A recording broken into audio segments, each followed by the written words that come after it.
Good evening. From Tianjin, China, a bustling port city that has suddenly become the epicenter of high-stakes diplomacy, we bring you tonight's top story. Russian President Vladimir Putin has met face-to-face with Turkish President Recep Tayyip Erdogan on the sidelines of the Shanghai Cooperation Organisation summit. The backdrop is charged, the stakes are high, and the messages sent during this bilateral meeting resonate far beyond China's borders. This was no ordinary diplomatic exchange. The meeting carried symbolic weight, not just for Moscow and Ankara, but also for the future of a conflict that has consumed Europe and unsettled the entire world, the war in Ukraine. Putin opened the talks with words of appreciation, signaling Turkey's importance in ongoing negotiations. Looking directly at Erdogan, he said, "We are grateful to our Turkish friends for their significant contribution to the political and diplomatic efforts to resolve the Ukrainian crisis." 3 rounds of direct Russian-Ukrainian negotiations have already been held in Istanbul since May of this year, which allowed us to advance in resolving a number of practical issues in the humanitarian domain. I am confident that Turkey's special role in these matters will continue to be in demand going forward. This statement was more than polite acknowledgement. It was an explicit recognition of Turkey's unique role as a NATO member, willing to host and facilitate direct talks between 2 bitter adversaries. It was also a carefully chosen message, highlighting Ankara's balancing act between East and West and underlining how indispensable Erdogan has become in the search for even incremental progress in Ukraine. But the war in Ukraine was only part of the conversation. Putin was keen to emphasize that Russian-Turkish relations go beyond one conflict. Speaking with measured confidence, he noted, "Our focus is also on topics of common interest, such as the Middle East, North Africa and South Caucasus. Russian-Turkish cooperation in all these areas is well established, concrete, useful and, I would say, trusting." This was a clear reminder to observers that Moscow and Ankara are partners across multiple theatres of geopolitical interest. From the volatile battlefields of Syria to the shifting alliances in North Africa, from the sensitive South Caucasus to the broader energy corridors of Eurasia, the 2 nations are often on opposing sides but find ways to negotiate, compromise and sometimes coordinate. It was also a subtle signal to Washington and Brussels. Turkey, despite being a NATO member, maintains an independent foreign policy that often aligns with Russia on key regional issues. Economic ties were another central theme of the meeting.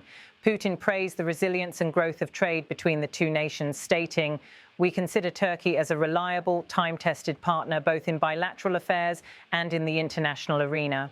We are satisfied with the dynamics of trade and economic cooperation."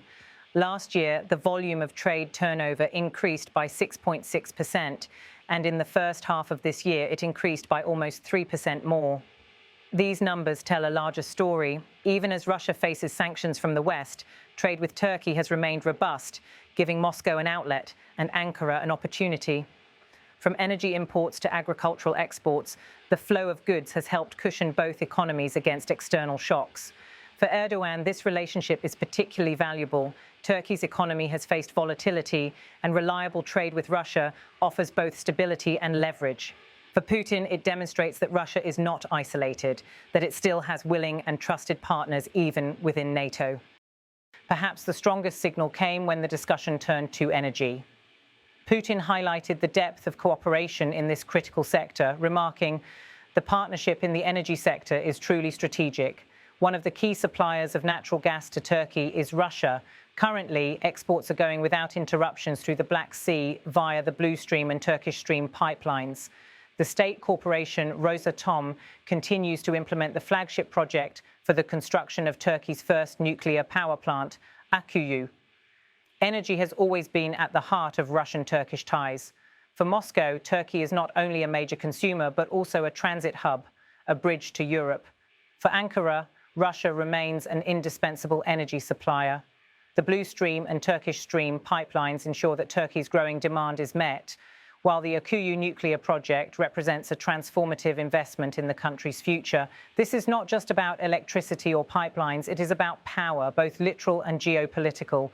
The fact that Turkey relies on Russia for such fundamental infrastructure underscores the depth of their interdependence.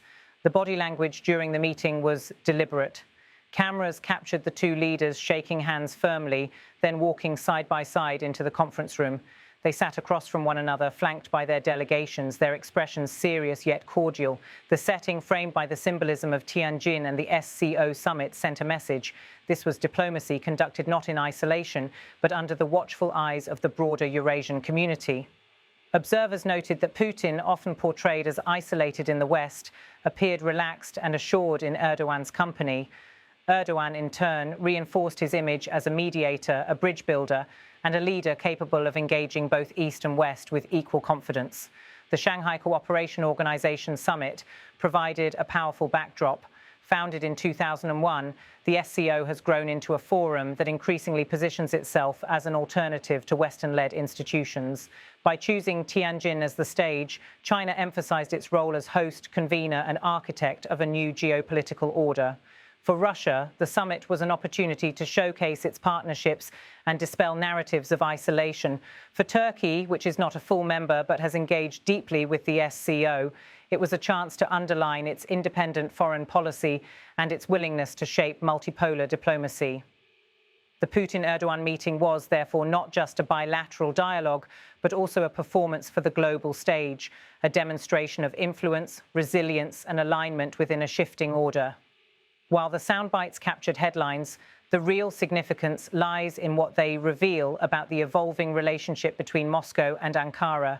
On Ukraine, Putin's words underscored Turkey's indispensable role in creating diplomatic space where direct dialogue is possible.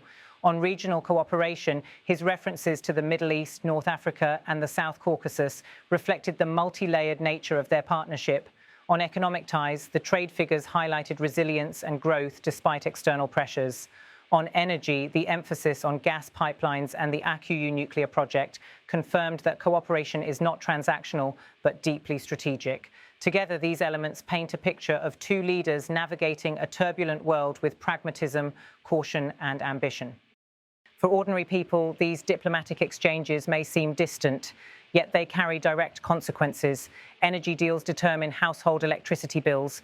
Trade partnerships influence the prices of food and consumer goods. Peace talks, even if incremental, shape the prospects for an end to war.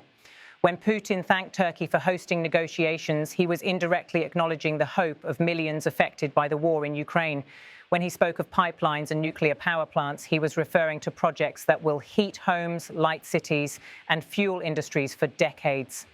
This is why such meetings matter, not just for leaders and diplomats, but for citizens across borders. Tonight, the images from Tianjin speak louder than words. Putin and Erdogan, seated across the table, reminded the world that diplomacy is alive, complex, and often driven by unlikely partnerships. The Russian president's words, echoed in this meeting, carried both gratitude and resolve. He praised Turkey's contribution, affirmed trust in bilateral ties, and underlined the strategic depth of cooperation. In a world fractured by conflict and rivalry, this encounter underscored a simple truth.